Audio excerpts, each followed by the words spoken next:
Tapos ko lang kumain, and para sa mga laging bloated dyan, baka kulang kayo ng probiotic. Ayan. Kasi kakakain ko lang, so iinom na ako ng, since ako is acidic, so after a meal ko siya, kakainumin. So kung wala naman kayong mga issues, di kayo acidic, pwede naman siya i-take before meal. So ito iniinom ko, 50 billion CFU na siya, and 90 capsules sa itong isang ganyan. So 90 capsules is 3 months mo siyang iinumin.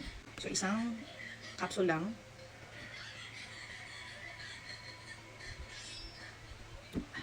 So meron kayong mga digestive issues, bloated, constipated, acidic, may GERD, ayun, baka kulang lang kayo sa probiotic. So ito yung iniinom ko, as you can see, halos paubos na. Kasi tagal ko itong ginagamit, ilang months na. Ako kasi madalas akong bloated, so ito na-lessen talaga siya. Ito talaga yung nakahelp sa akin, lalo na nung last January, grabe sobrang bloated ng tiyan ko. Ang laki-laki niya. So yun, nag-start na ako mag-take nito, and nakatulong talaga sa akin. So malay mo, ito lang pala kailangan nyo. It's pre and probiotic for gut health.